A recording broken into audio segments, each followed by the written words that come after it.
Excellent. Voilà, pour les présentations, ça serait le fun de se connaître un peu plus. Je sais que certains et certaines parmi vous, vous connaissez peut-être déjà, mais il y a aussi des nouvelles personnes parmi notre équipe. Je vous inviterai à vous présenter à tour de rôle.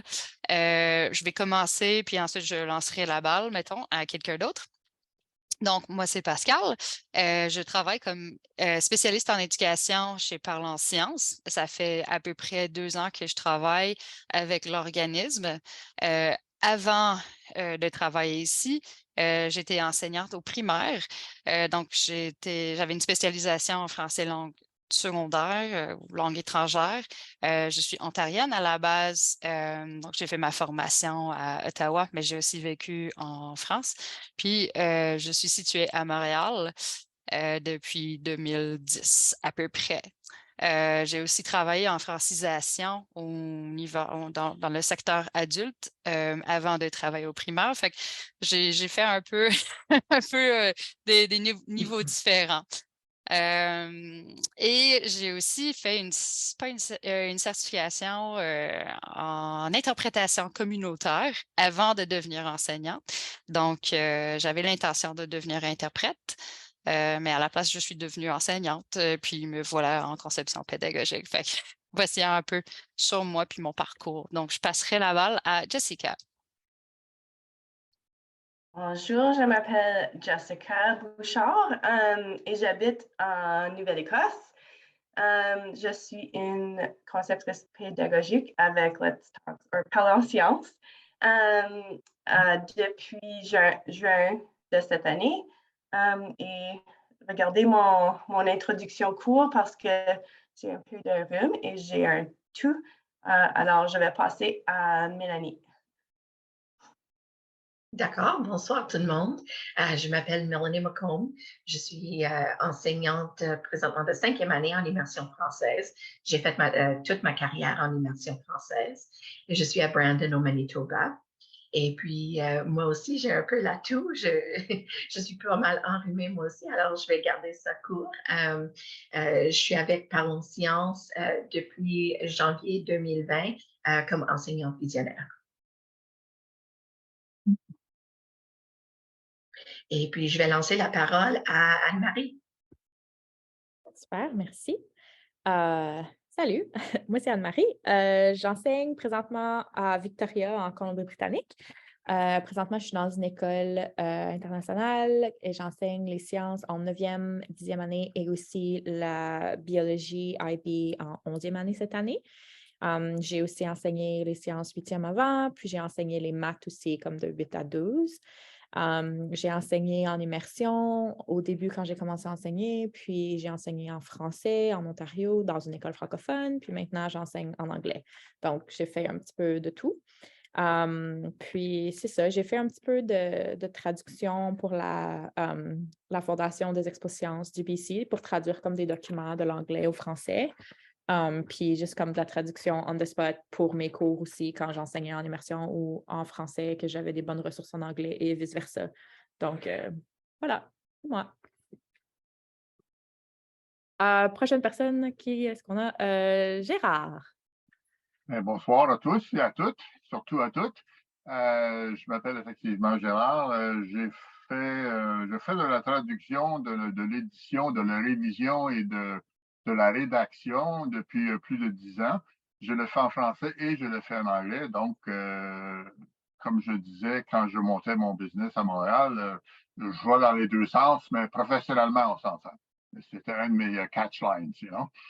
Alors, voilà, je connais très, très bien les deux langues et ça me plaît de travailler dans les deux langues. Je suis présentement à Toronto. J'ai passé un bon nombre d'années à Calgary. J'étais à Montréal et j'étais en Ontario, à Windsor. Je suis revenu à Montréal. Je suis allé à Calgary. Maintenant, je suis à Toronto. Donc, j'ai bourlingué un peu. Et puis, c'est bien. Pourquoi est-ce qu'on resterait toujours dans le même coin toute sa vie? En fait, c'est ma perspective, pas nécessairement la vôtre. Et puis, voilà, j'ai également travaillé dans d'autres domaines. J'ai travaillé beaucoup dans les TI ou dans les technologies d'information. J'ai fait de la vente dans les TI et dans l'autre chose. J'ai monté 3-4 business. Et je suis en train d'en monter une autre en parallèle, mais je travaille avec Parlons Science en ce moment et je suis coordonnateur de traduction. Je m'occupe donc d'une certaine façon de validation, de révision. C'est drôle à dire, mais je ne fais pas de traduction avec Parlons Science, pas à date en tout cas. Mais c'est ça, je fais de l'édition, de la validation, de la révision et beaucoup de copier-coller. Voilà.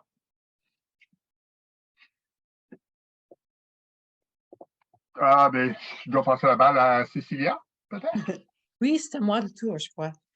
Je m'appelle Cécilia et je suis à Terre-Neuve.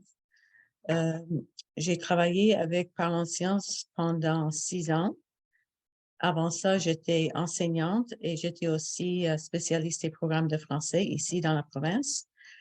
Et maintenant, je suis plus ou moins à la retraite, mais je fais des petites choses ici et là. Quand je travaillais chez Parlons Sciences, je m'occupais de la traduction. C'était pas moi qui faisais de la traduction, mais c'était moi qui gérais ça. Et je faisais un peu de validation des traductions en même temps. Et je pense que c'est ça. C'est moi. Merci beaucoup, Cécilia, puis merci à tout le monde. Donc, c'est fantastique de voir la richesse de notre bagage d'expérience collective. Nous allons parler tantôt de la différence entre la traduction puis la validation, juste pour clarifier un peu ces termes. Et oui, donc, j'aimerais vous dire que votre implication fait une grande différence pour nous et vous savez peut-être aussi bien que moi à quel point les ressources pédagogiques en français peuvent être parfois difficiles à trouver. Donc, en assurant la qualité de la langue française dans nos formations professionnelles, vous soutenez le personnel enseignant francophone et bilingue à travers le Canada. Donc, je voulais juste partager quelques commentaires que nous avons reçus par rapport à nos séances de formation professionnelle. Donc, cette séance m'a aidé à mieux planifier mon enseignement en utilisant l'approche d'apprentissage par l'enquête. Puis, la diffusion. Donc, la diffusion, c'est un format de nos programmes ou nos formations je ne sais pas si vous l'avez déjà vu, mais il y a une enseignante et quelqu'un de Parlons Sciences qui anime des activités dans la classe et c'est diffusé en temps réel et les enseignants peuvent suivre les activités dans la classe avec leurs élèves. Fait que c'est vraiment intéressant comme formule. Donc, la diffusion m'a encouragée à faire plus de projets STEAM. Grâce à vous, j'ai essayé de trouver des ressources pour planifier des futurs projets de ce genre. Donc, je voulais juste partager ça parce que parfois, quand on est devant un texte, on ne pense pas à l'impact que ça pourrait avoir éventuellement, mais c'est toujours important de penser au résultat final, puis c'est l'impact que les formations auront sur les enseignants et surtout sur les jeunes. Donc, quelques objectifs pour ce soir. Nous allons identifier et appliquer ou pratiquer l'application de certaines ressources au sein de Parlons Sciences et des ressources externes pour soutenir la validation des textes. On va signaler aussi quelques défis courants de la validation et déterminer quelques solutions possibles. Et juste un rappel qu'on peut communiquer toujours des questions au personnel de Parlons Sciences afin de recevoir du soutien. Donc, un des objectifs ce soir, c'était de se voir puis dire « Ah, on n'est pas seul. Il y a des gens qui sont ici pour nous soutenir parce qu'on s'entend, la langue française est grande. Il y a toujours des questions. Il y a toujours des termes différents, surtout qu'on dessert un public à travers le Canada et qu'un terme qu'on utilise au Québec, c'est peut-être pas le terme qu'on utilise en Colombie-Britannique et vice-versa. Fait que voilà. Donc, juste pour expliquer ou préciser, la validation, ça consiste à vérifier la qualité d'une traduction. Donc, on regarde la grammaire, l'orthographe, le présence de l'anglais. Donc, y a-t-il des anglicismes? Et la rédaction épicène. Donc, on va parler de tous ces sujets aujourd'hui. Et ça consiste aussi à signaler tout contenu qui pourrait poser un obstacle à la compréhension en français. C'est-à-dire s'il y a une référence qui est donnée et c'est en anglais seulement ou une vidéo qui est présentée en anglais seulement, ça pourrait causer une difficulté ou un obstacle pour un public francophone.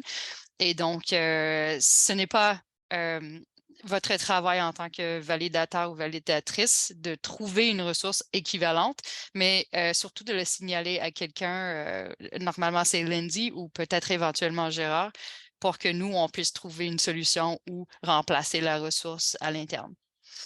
Voilà. Donc, si jamais vous avez des questions, des commentaires, sentez-vous à l'aise de m'arrêter ou d'écrire dans le chat aussi. Donc, un petit survol du processus. Donc, on commence avec la traduction et ça, c'est fait à l'interne. On utilise un logiciel qui s'appelle DeepL Pro. Donc, c'est un logiciel de traduction automatique et on dit que la traduction est environ 70% juste. On s'entend que ce n'est pas parfait et voilà, donc on a le besoin de valider les textes. Ensuite, on a l'offre. Donc, vous recevrez un courriel de Lindsay Shaw. Donc, elle est la gestionnaire du développement des programmes. Et l'offre inclut notamment le nom de la formation, le ou les liens vers les documents à traduire, la date de livraison et la rémunération proposée. Donc, les deux derniers points, souvent, parfois c'est négocié avec vous selon la taille de la tâche et la quantité de documents à valider. Une fois que vous avez accepté le contrat, accepter l'offre, un contrat est envoyé par le coordinateur ou la coordinatrice du programme de formation professionnelle. Donc, il y a une nouvelle personne qui vient de commencer. Je pense qu'elle s'appelle Annika, mais avant, c'était Tiffany qui s'occupait de ceci. Donc, Tiffany, maintenant, elle travaille un peu plus avec l'équipe d'animation pendant ce moment de transition. Donc, si vous voyez son nom, ne soyez pas surpris pour l'instant. Ça va jusqu'à date? Yes, OK, super. Ensuite, la validation. Donc, c'est la révision du contenu. La date de livraison, ça dépend du projet à valider. Donc, peut-être ça pourrait être 2 semaines, 3 semaines, ça dépend de ce que vous avez négocié. Et ceci est déterminé conjointement avec vous selon votre disponibilité au moment de l'élaboration du contrat. Et pendant la validation, si jamais vous avez des questions, c'est à ce moment-là, vous pouvez écrire soit par courriel ou taguer des commentaires directement dans les documents, vos questions. Je vais vous montrer un peu plus tard les formats de documents différents. Ensuite, pour la livraison, quand vous avez terminé la validation du contenu, vous confirmez ceci en envoyant un courriel à Lindsay Shaw. La majorité des documents à valider sont des documents Google et donc déjà dans le nuage. Cependant, si jamais il y a un document Word, ce qui arrive de temps en temps, parfois il faut le télécharger, faire la validation et ensuite la version validée doit être jointe au courriel pour la remise du travail. C'est un cas plutôt exceptionnel. Et finalement, nous avons une révision interne. Donc, lorsque vous avez remis la validation, un ou une membre de l'équipe de Parle en Sciences fait un dernier survol du contenu. Et donc, ceci est pour clarifier, pour vérifier s'il y a des éléments manquants, est-ce que tous les documents ont été validés, si jamais il y a des notions à clarifier. Nous ferons le suivi avec vous. Et vous allez voir peut-être Gérard qui va s'occuper un peu plus de ça dans le futur. Et vous recevrez votre rémunération une fois que cette étape sera complétée. Donc, voilà pour le survol. Questions, commentaires à date? OK, on continue. Alors, les types de documents. Pour les gens parmi vous qui ont déjà fait de la validation, ça serait un peu de révision, mais pour ceux et celles qui n'ont pas encore vu ce genre de document, ça va être peut-être du nouveau. Donc, on a les diapositives. Et donc, pour les diapositives, Évidemment, il y en a juste 2 ici. Normalement, il y en a plus, mais on regarde le texte et on regarde aussi les images. Donc, je fais la validation du titre. OK. Dans le graphique qui est ici, il n'y a pas de texte, donc ça va. Mais parfois, dans les graphismes, il y a du texte. Excusez-moi, normalement, il devrait avoir l'image en français qui est déjà dans la diapositive pour vous et vous aurez le jet de diapositive en anglais afin de faire la comparaison. Mais si jamais, pour une raison quelconque, il y a de l'anglais, ben là, à ce moment, je peux insérer un commentaire et dire taguer Lindsay puis dire graphisme en anglais, par exemple. Donc, ça, c'est une manière de poser des questions ou laisser des commentaires si on a besoin de clarifier des notions. C'est en utilisant la fonction de commentaire dans les diapositives. Alors là, il va falloir que je retrouve mes documents. OK. Ensuite, guide de la séance. Donc, ça, c'est un guide qui est destiné aux animateurs ou animatrices des séances. Donc, c'est toute l'information, le script, la logistique. C'est le gros de ce que vous allez valider. En général, la première page, ça vous donne la description, les objectifs, le titre. Et ça, normalement, c'est déjà validé. Lorsqu'on descend, on va trouver un résumé de la séance. Normalement, cette partie est à valider. Et de toute façon, Lindsay, normalement, elle va écrire des petits commentaires pour vous. Cette partie est à valider ou si jamais il y a du texte qui est c'est déjà révisé, elle va l'indiquer aussi pour que vous ne fassiez pas un travail double. Si je descends un peu plus loin, juste pour vous montrer. Donc, vous allez voir ce genre de tableau. Ça vous montre une image, donc la diapositive en question, le script, les idées clés, tout est là. Donc, vous allez recevoir la version en français, puis la version en anglais, puis vous pouvez faire la comparaison. Et voilà, en général, c'est ça le format pour le guide de la séance.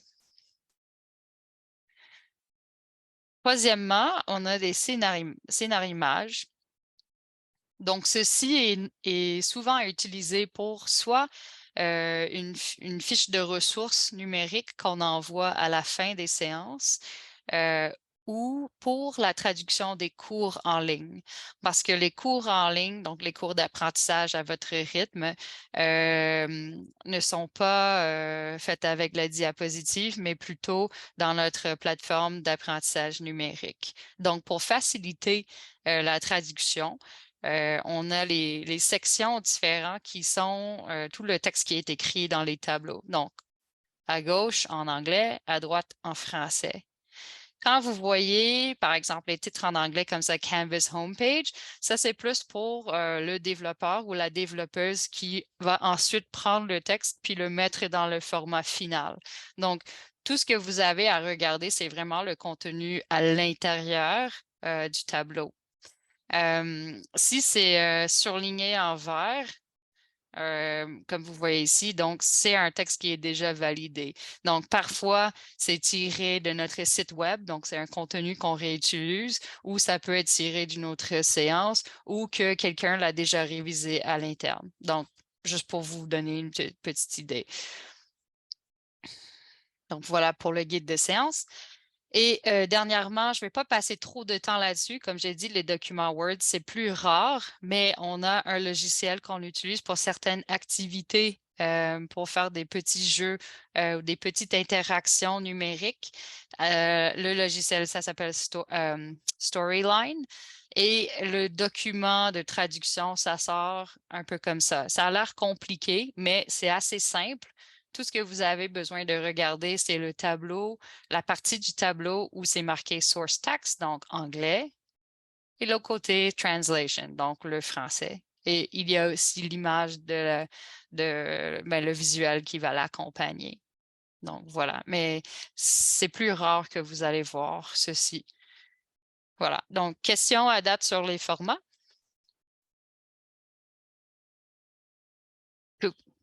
All right. On continue. Puis, quant à la communication, voilà, comme j'avais mentionné, pour les commentaires, pour les courriels, pour l'instant, c'est avec Lindsay Shaw qu'on communique. Dans le futur, je ne sais pas comment le procédure va peut-être changer un peu, mais si ça change, on va vous avertir, mais pour l'instant, c'est avec Lindsay. Et si elle n'est pas capable de répondre à vos questions directement, elle va poser les questions ou impliquer quelqu'un d'autre dans l'équipe qui va pouvoir vous soutenir. Juste voir si j'ai d'autres. Voilà, non, je pense que c'était tout. Voilà.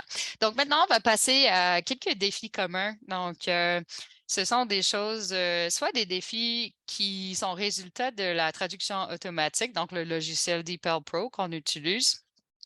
Et parfois, c'est des défis qui sont liés au fait que, ben voilà, le français, si on parle du français de France ou français du canadien, parfois, il y a des petites différences. Donc, on va regarder quelques-uns. Ensuite, on va faire une activité où vous allez pratiquer la validation d'un échantillon de texte. Et ensuite, on va passer à parler de la langue Epson, la rédaction Epson, et faire une deuxième activité. Donc, c'est ça le formule. Je sais que je vais beaucoup parler et je m'excuse en avance, mais on essaie de transmettre le plus d'informations possible, mais je veux aussi arriver aux activités pour que vous puissiez vraiment mettre main à la pâte. Donc, un des défis, quand c'est le vocabulaire, et quand je parle du vocabulaire, je parle des termes précis. À l'interne de Parle en Sciences, parfois, on a des titres pour des projets, puis c'est associé avec la marque, donc c'est du branding dans le fond. Il y a parfois aussi des termes, donc le langage pédagogique. Donc, les programmes d'études ne sont pas pareils partout au Canada. Et donc, parfois, quand on parle, par exemple, des compétences globales, ben, dans une province, c'est les compétences transversales, puis dans d'autres provinces, c'est les compétences et habitudes d'apprentissage. Fait que, parfois, on prend le terme qu'on connaît, mais parfois, on essaie de chercher des termes qui sont plus standards ou qui sont plus reconnus à travers le Canada. Donc, c'est un défi pour tout le monde, moi inclus. Puis, c'est normal, c'est très normal. Et ensuite, on a les noms de stratégies d'apprentissage. Donc, sur le site de Parle en Sciences, nous avons une banque de ressources et les stratégies d'apprentissage. Et dans les formations professionnelles, on essaie d'utiliser ou de présenter des stratégies. Et donc, parfois, avec la traduction automatique, les noms sont retenus en anglais ou ils sont formulés d'une manière vraiment bizarre. Fait qu'il faut aller voir et vérifier que c'est bien le bon nom. Fait, je vous donne quelques exemples. Je ne vais pas lire tout le texte en anglais, mais je vais surligner les difficultés. Donc ici, on parle du projet Clothing for Climate et vous voyez à droite, il y a, excusez-moi, le nom qui a été retenu en anglais. Ça arrive souvent avec des noms propres ou des noms de marques qui ne sont pas reconnus. Le deuxième défi, en fait, c'est les niveaux scolaires. Donc, ici, on parle des jeunes de la 7e à la 12e année. Et donc, dans la majorité du Canada, ça fonctionne, mais au Québec, les niveaux scolaires au secondaire sont différents. Et donc, si on laisse cette formulation, ça exclut le public au Québec parce que les enseignantes ou enseignants vont peut-être pas se reconnaître ou vont dire « Ah, c'est pas pour moi parce que ça répond pas à mon programme scolaire. » Donc, les ressources pour les noms, des termes parlant sciences, puis aussi pour les niveaux scolaires, on a le Word Authority. Donc, c'est un glossaire qu'on a compilé. C'est accessible sur notre site Web. Je vais vous montrer rapidement. Donc, c'est... Je ferai le sondage une autre fois. C'est une référence. on est en train aussi de faire des révisions. Donc, il ne faut pas toujours prendre ce que vous voyez à la lettre parce que parfois, ça dépend du contexte. Donc, parfois, il faut utiliser son bon sens, mais c'est vraiment une belle ressource pour se pister. Donc, on voit ici en haut « Search ». Et si je commence à chercher ce terme « clothing », je vois tout de suite « Clothing for climate ». Ah, c'est le nom que je recherchais. En français, c'est « la mode pour le monde ».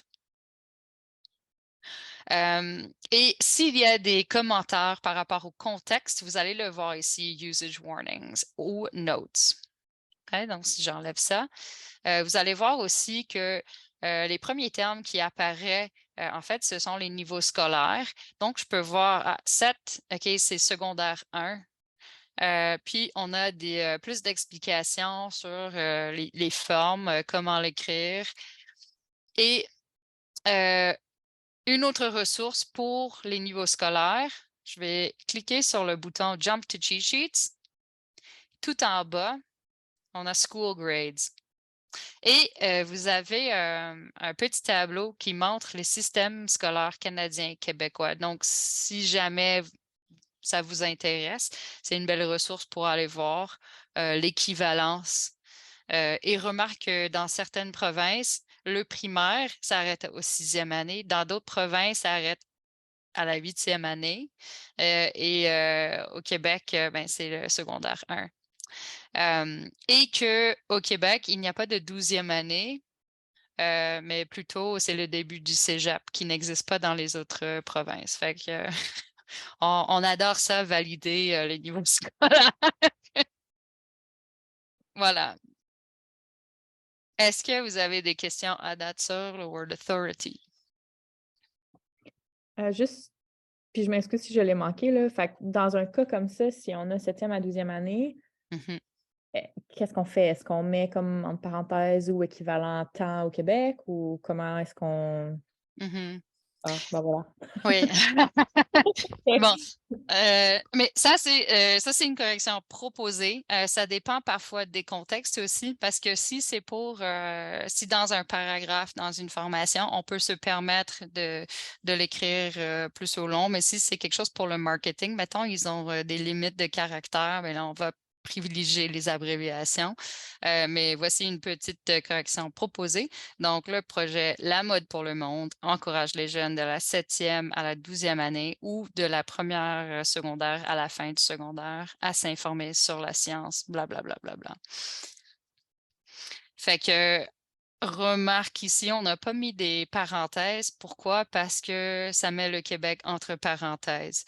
Et donc, c'est un peu le même concept avec la rédaction épicène où si on met le « e » pour indiquer le féminin dans des parenthèses, mais ça veut dire que les femmes, c'est la pensée après. Mais c'est plus une question politique.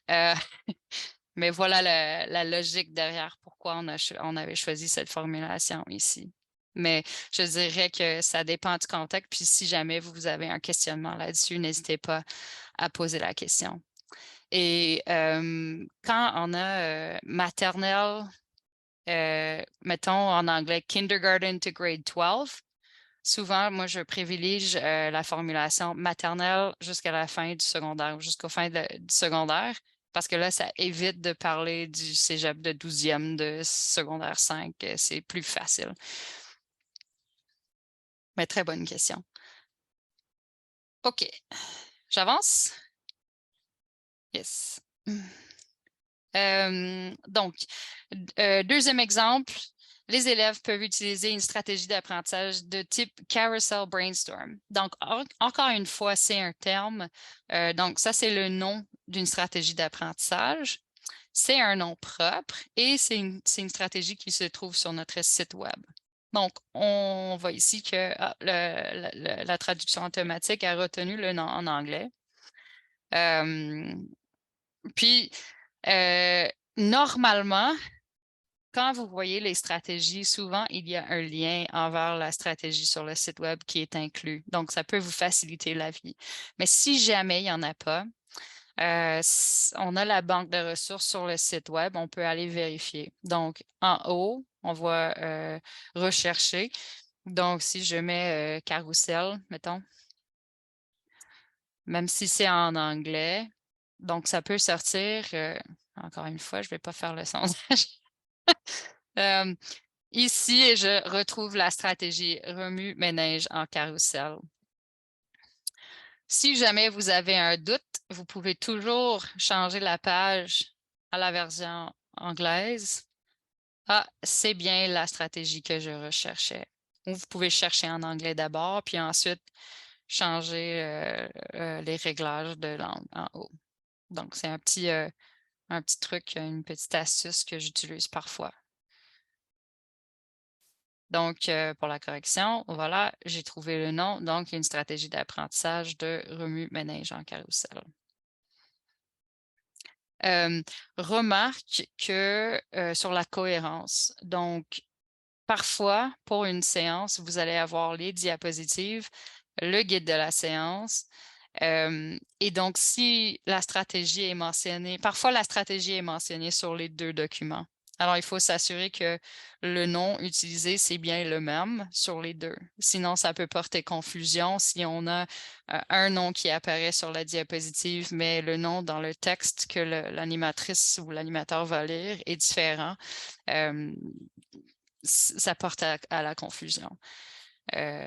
Voilà, donc si jamais vous avez l'impression qu'il y a plusieurs occurrences d'un mot ou d'un titre ou d'un terme, on peut toujours utiliser Ctrl F sur le clavier, donc Find, pour chercher un mot puis aller le remplacer partout dans le document. Donc, c'est un autre petit hack, mettons, techno. OK. Ponctuation, mon sujet préféré dans la vie. Non, je rigole. Nous suivons d'habitude, en général, nous suivons les règles pour la typographie et l'espacement du français canadien. Donc, nous suivons en général les recommandations de l'Office québécoise de la langue française. Je vais vous donner un petit exemple. Donc, le point d'exclamation et le point d'interrogation n'ont pas d'espace avant le symbole, mais il y a un espace après, excusez-moi.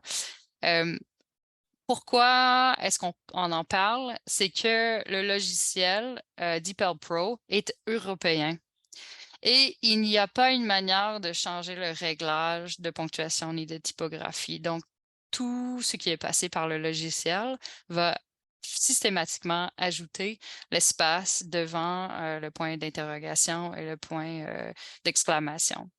À l'interne, quand nous sommes en train de préparer les documents, parfois, si on envoie, on va essayer de les enlever. Mais si jamais vous envoyez, on vous demanderait de corriger la ponctuation.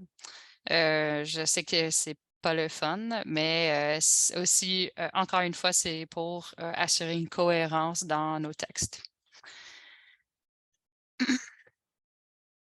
Donc, petit exemple. Ici, on voit, il y a un espace ajouté avant le point d'interrogation. Remarque que devant le deux points, il y a un espace, mais devant le point-virgule, il n'y en a pas. C'est pas moi qui ai inventé les règles. Donc, si jamais on se pose la question,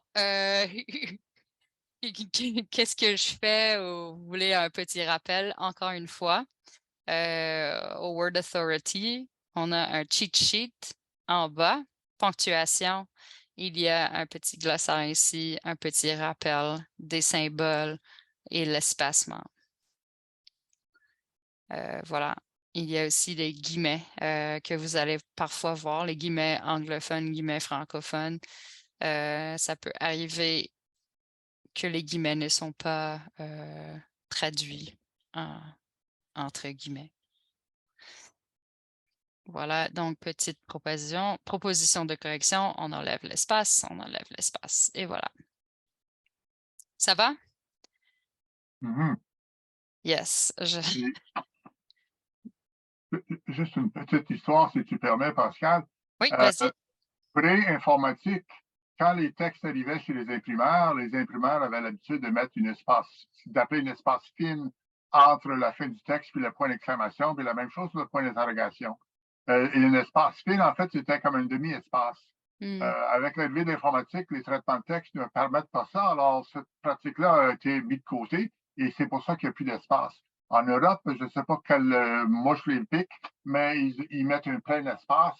Et comme Pascal dit, l'IPEL Pro suit cette chose-là. Et donc, on est pris avec, mais au Québec, jamais, au grand jamais, on met d'espace là.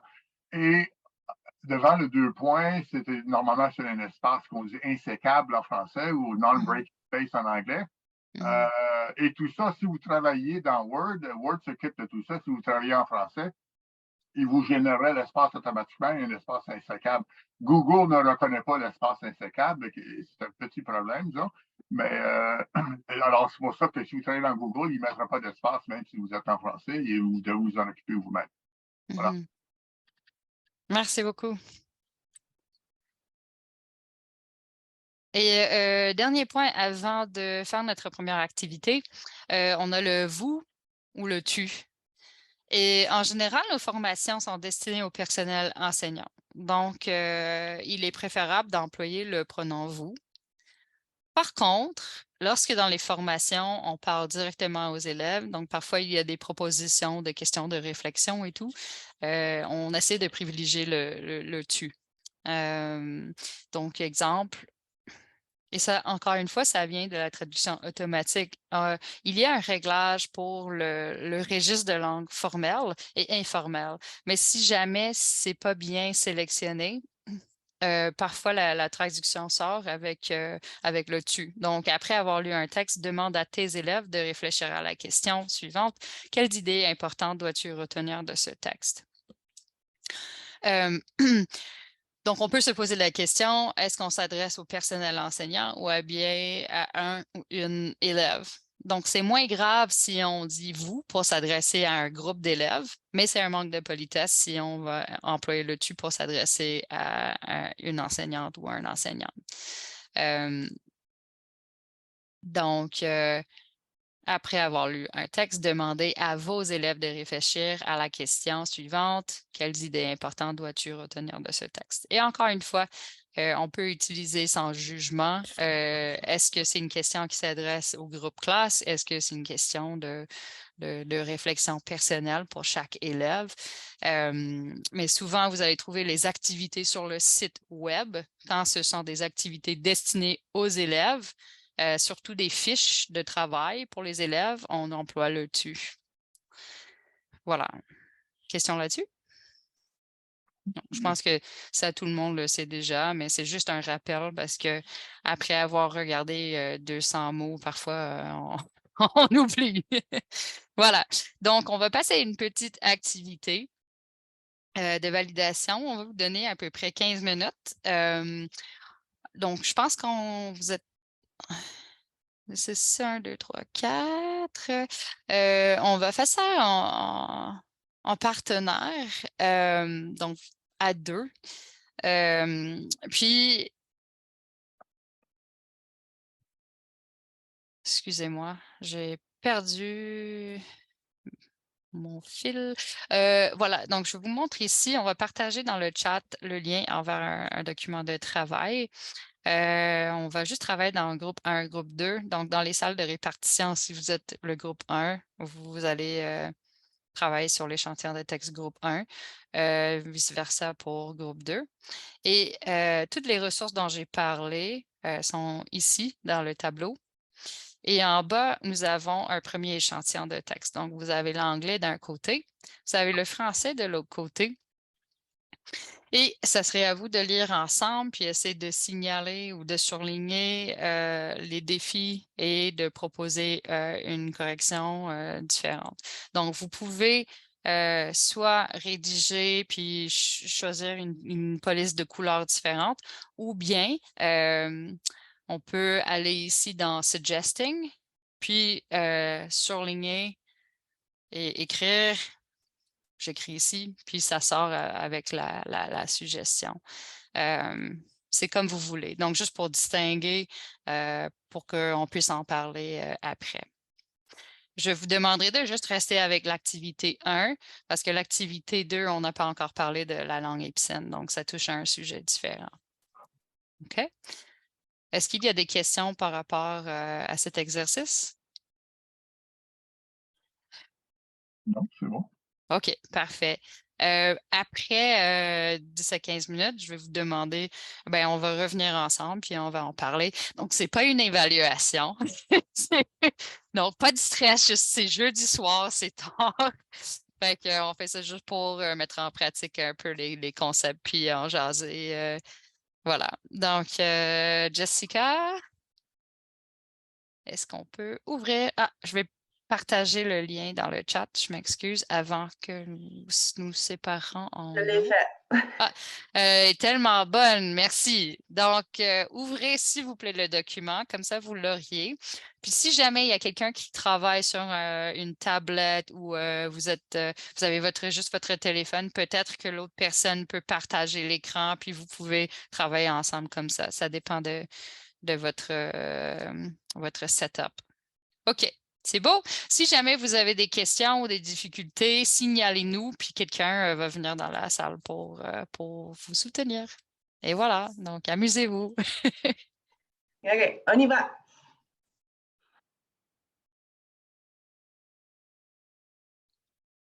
Je peux y aller. Oui, groupe 1 ou groupe 2? Oui, groupe 1. Groupe 1. C'est parti. Voilà. OK. Donc, on a changé le mot étudiant pour élève. Premièrement, c'est neutre, puis en plus, c'est pour jusqu'à la fin du secondaire.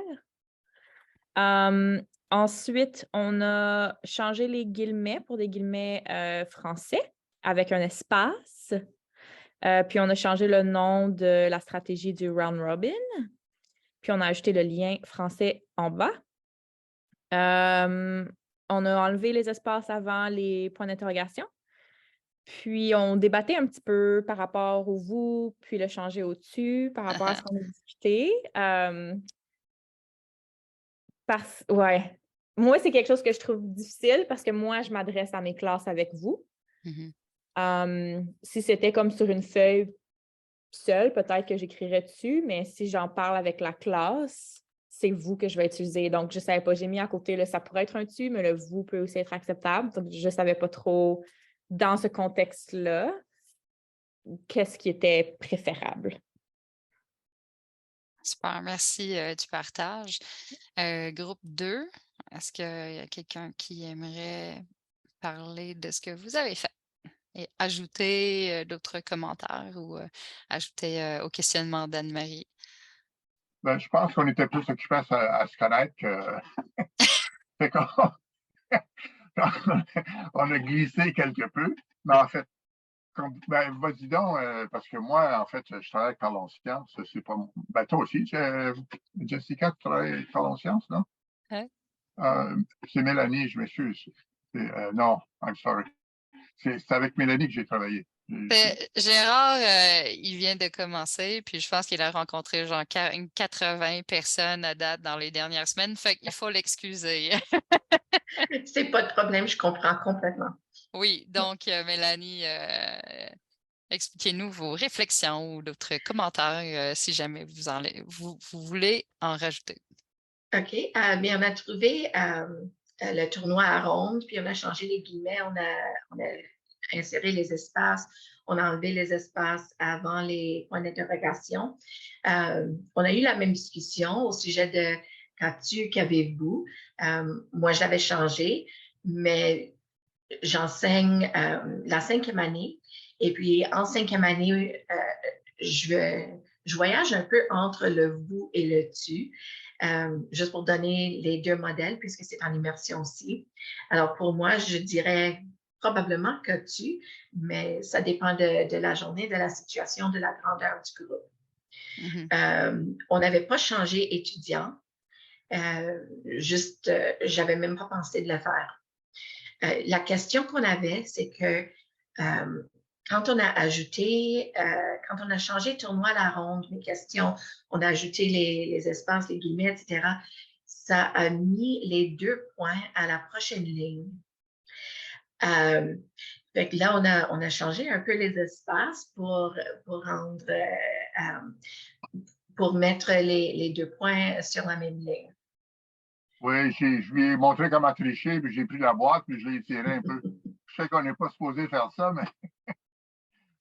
Mais Super. c'est le problème que Google ne reconnaît pas les espaces insécables. Donc, comme on l'a vu dans le texte du groupe 1, le 2 points il était tout seul de l'autre côté, puis c'est pas correct. Oui. Bravo au groupe 1 pour avoir pensé à l'étudiant. Comme je dis, nous, on était trop, on placotait un peu trop, puis on l'a laissé passer. Super, mais merci aux deux groupes.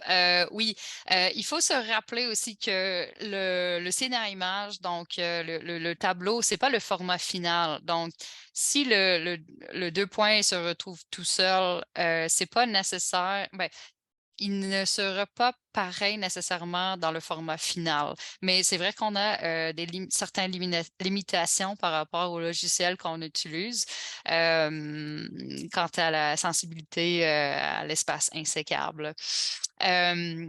Puis oui, bravo pour élèves, effectivement.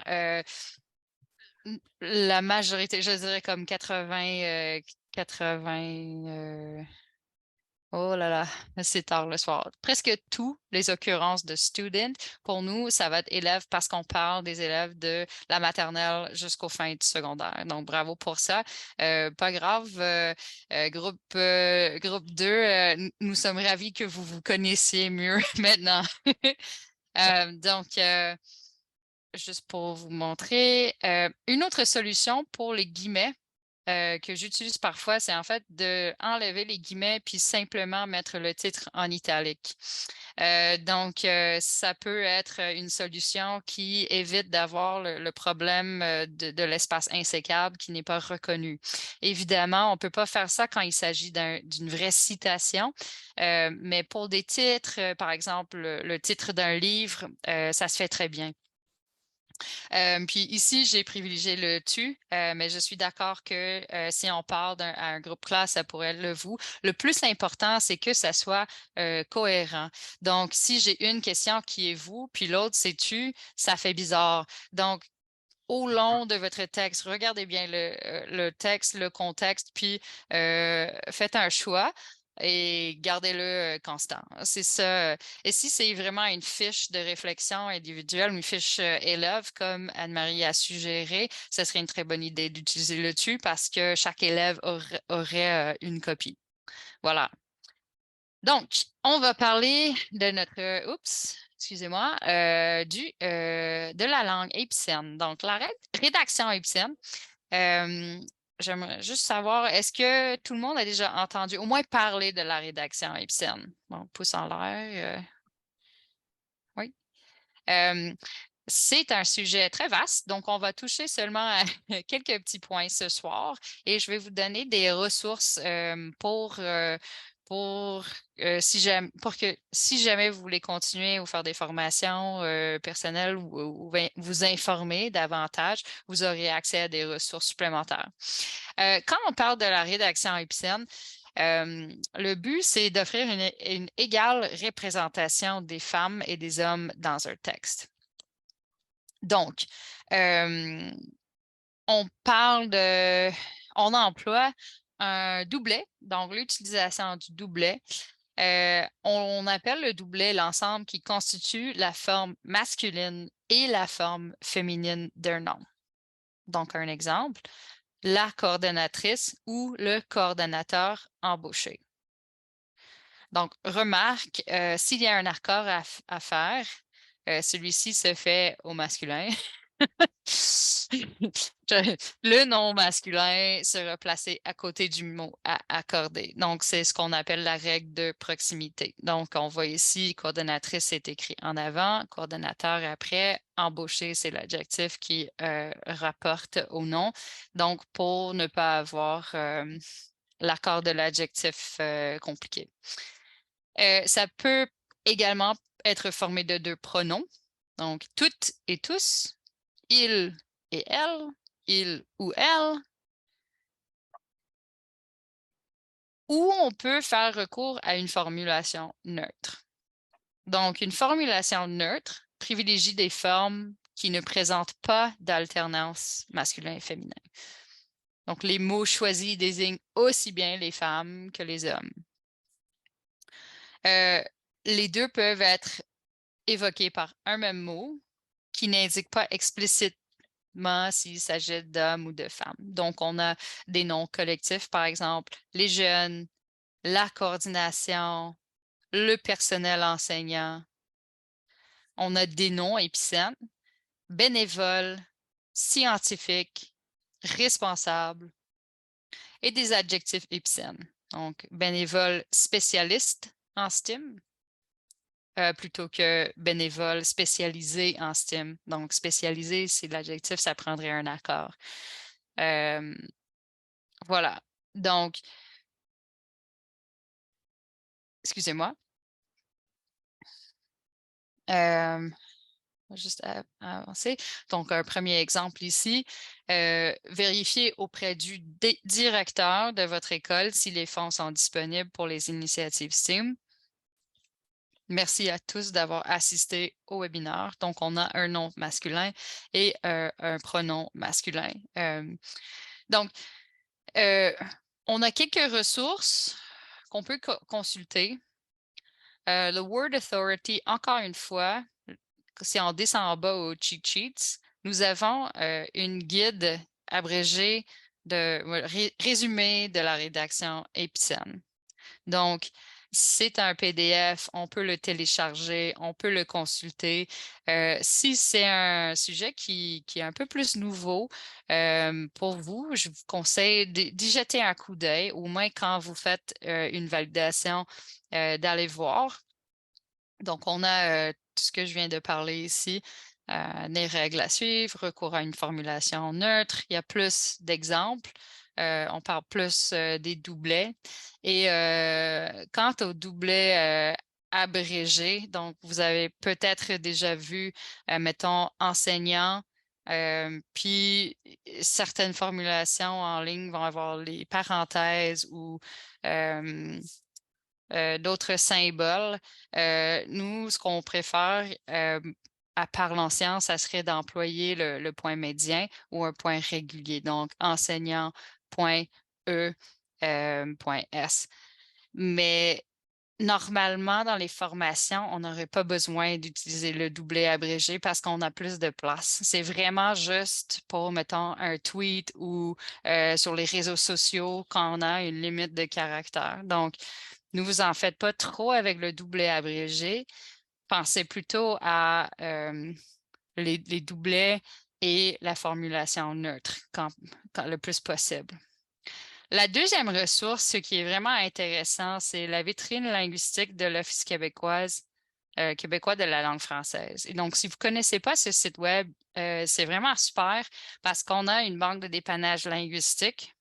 On a aussi le grand dictionnaire terminologique qui est vraiment top. Il y a beaucoup de glossaires intéressants là-dessus. Et donc, il y a un article sur la rédaction épicène avec plein de ressources, des cahiers d'exercice. Je ne vous demanderai pas de le faire, hein, mais si jamais c'est un sujet qui vous intéresse. On a aussi quelques infographies qui sont intéressantes pour vous donner les grandes lignes. Voilà. Donc, quelques corrections proposées pour les deux défis ici. Donc, vérifiez auprès de la direction de votre école si les fonds sont disponibles pour les initiatives STEAM. Remarque que si on parle d'une personne en particulier, mettons, je parle de la directrice de mon école, bien, je peux parler de la directrice si je sais que c'est une femme, elle utilise les pronoms féminines parce que je parle de quelqu'un précis. Mais là, ça c'est une situation où on ne sait pas c'est qui, c'est général, donc je peux employer de la direction parce qu'on s'entend que la direction et la directrice ou le directeur, c'est pas tout à fait la même chose. Et merci à toutes et à tous d'avoir assisté au webinaire ou simplement merci à tout le monde. Voilà. Donc, parfois, avec la rédaction épicène, on peut être un peu plus créatif, surtout si on va chercher des noms collectifs neutres. Est-ce que, avant que je continue, est-ce qu'il y a des questions là-dessus? Non, c'est juste que l'Office, l'espèce de texte, en fait, il y a pas mal de textes, comme tu disais, au niveau de l'Office de la langue française sur la rédaction épicène. Oui. Eux, ils privilégient, par exemple, tu mettrais enseignant, parenthèse, ES ou quelque chose comme ça. Ils n'ont pas point, point. Et Oui. Constance m'avait indiqué d'aller par là pour faire. Alors, ça me surprend Oui. que les directrices sont différentes, mais sinon, en autant qu'on se comprenne, qu'on utilise tous la même méthode, ça va. Oui, oui, et je comprends, je comprends. Et c'est pour ça que je dis que c'est en général que nous suivons les recommandations, mais c'est sûr que la rédaction Ipsen, avec cette question, il y a une question d'accessibilité d'abord avec les parenthèses. Donc, quelqu'un qui utilise un lecteur d'écran va écouter le mot qui est dit, genre enseignant, parenthèse E, parenthèse S. Donc, le point, ça le simplifie d'un point de vue d'accessibilité, mais aussi, comme j'avais mentionné tout à l'heure, le fait de mettre le E entre parenthèses, pour certaines personnes, c'est dévalorisant pour le genre féminin. Fait que, comme à l'interne, avec le comité de français, on avait décidé qu'on allait utiliser le point pour le doublet abrégé. Mais comme j'ai dit, pour les formations professionnelles, vous allez moins le voir. Parce qu'on a la place pour écrire soit le personnel enseignant ou les enseignantes et enseignants ou encore les enseignants et enseignantes. Yeah. Puis rapidement, parce que j'aimerais ça qu'on fasse l'autre activité, les anglicismes. Donc, on peut parler des emprunts de l'anglais. Ça peut être au niveau du syntaxe dans la phrase, ça peut être le sens. Par exemple, demander une question au lieu de poser une question. C'est toléré dans certaines régions, mais ça reste un emprunt de l'anglais. Ou un brainstorming, au lieu de dire un remue-ménage, c'est un terme anglais, c'est un emprunt. Donc, parfois, DeepL Pro, donc le logiciel retient quelques mots en anglais. Et parfois, vous allez voir des références envers des documents ou des vidéos en anglais dans les formations. Donc, la majorité du temps, il devrait soit avoir une équivalence ou une ressource alternative en français. Mais s'il y en manque,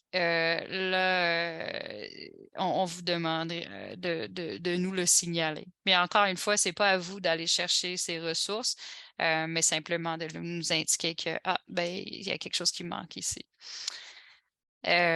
Parfois, vous allez voir qu'il y a certaines vidéos, mettons, qui ont des sous-titres en français. Et on essaie le plus possible d'aller chercher une équivalence en français, mais parfois, si c'est une personne très connue, par exemple, si c'est, je donne un exemple quelconque, je ne sais pas, une entrevue avec Bill Gates, c'est un anglophone, ça n'existe pas nécessairement en français, fait qu'on va utiliser les sous-titres, mais c'est plus rare que vous allez voir ça. On essaye de plus en plus de trouver vraiment des équivalents ou des ressources qui ont le français et l'anglais. Donc, rapidement, lorsque les élèves ont la chance d'apprendre des impacts de l'industrie, le lien qui manque, ici, on peut parler d'avoir l'occasion parce qu'on essaie de bâtir des occasions pour nos élèves. Ce n'est pas une question de probabilité. Ici, on est vraiment dans la formation pédagogique. Et le lien, bien sûr, mais normalement, vous devrez avoir les deux liens qui sont là. Voilà. Donc, on va faire la deuxième activité. Donc, ça serait sur la rédaction Ipsen et sur les anglicismes ou présence de l'anglais. On va faire 10 minutes pour avoir le temps juste pour jaser un peu à la fin avant de terminer la séance.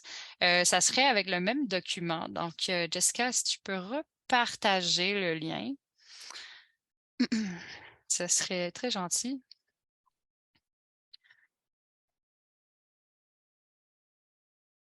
Ah, tu es sur mute. J'ai le lien. Je vais le repartager, mais on ne t'entend pas, Jessica.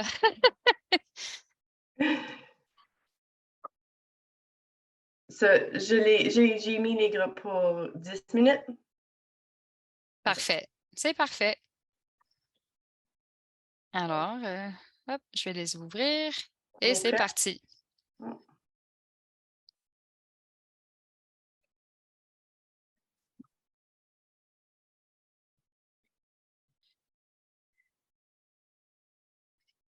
Mhm.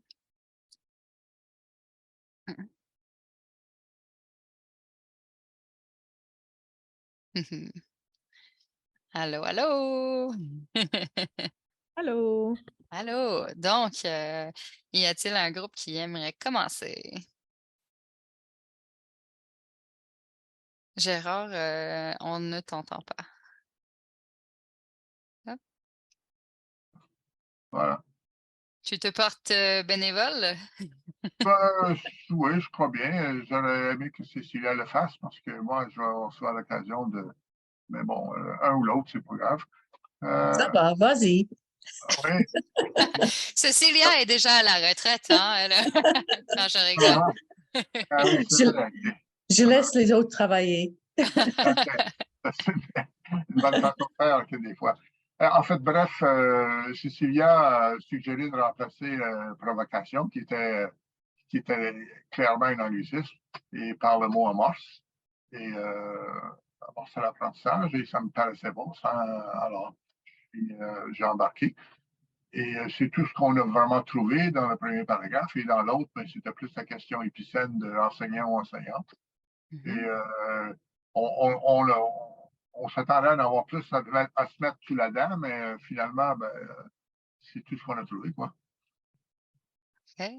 Groupe 2, avez-vous d'autres propositions, d'autres choses à ajouter? Nous autres, on a tout réécrit ça. Fait que la première chose qu'on avait notée, en anglais, le nom de l'activité est comme avec des voyons. C'est quoi Des majuscules. C'est là, des capital, uppercase. Majuscules, On a majuscules. on a essayé de trouver en ligne comme le nom officiel de l'activité, mais on ne l'a pas trouvé. Fait que là, on l'a mis en italique parce qu'on n'était pas sûr. Mais ça semblait être un nom officiel d'un projet. Fait qu'on n'était pas sûr.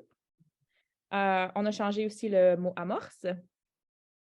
Puis, on a joué un petit peu avec la dernière phrase. On trouvait en la lisant en français que c'était un peu lourd. Il y avait beaucoup de répétitions, le mot différent qui revenait C'était plusieurs lourd. fois. Fait qu'on avait changé le premier différent pour plusieurs types de questions. Ensuite de ça, il y avait le lorsqu'ils observent. Puis là, on ne savait pas s'il fallait faire lorsqu'il ou elle observe. Fait qu'on s'est dit, on va le changer pour en observant le questionnement. Comme ça, il n'y a pas de il. Puis, on était revenu avec les élèves développent. Je pense pas que, ben peut-être, là, mais je pense pas que développer, c'est nécessairement un anglicisme. Donc, moi, je n'avais pas de problème avec le mot développe. Ouais. Puis, on n'était pas sûr, le mot modéliser, je pense que c'est quelque chose que j'ai entendu beaucoup dans un contexte d'immersion française.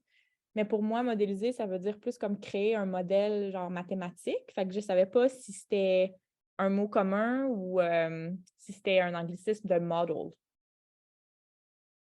Ben, tu vois, tu as touché nous, de notre côté, modéliser, ça m'a fatigué beaucoup. J'ai commencé à fouiller le dictionnaire, mais je n'ai pas Et fini. moi aussi. Et Cécilia a questionné effectivement le fait que Schoolyard Biodiversity, semblait un nom établi. Et elle s'est demandé si on devait mettre une majuscule en français. Et moi, j'étais contre, c'est qu'on l'a laissé comme tel quel. Merci. Je regarde juste l'heure. Fait que merci de vos propositions et de vos commentaires. En fait, ce texte est tiré d'une formation plus longue. Donc, effectivement, dans la formation, c'est parfois en voyant le contexte qu'on peut faire ces choix-là.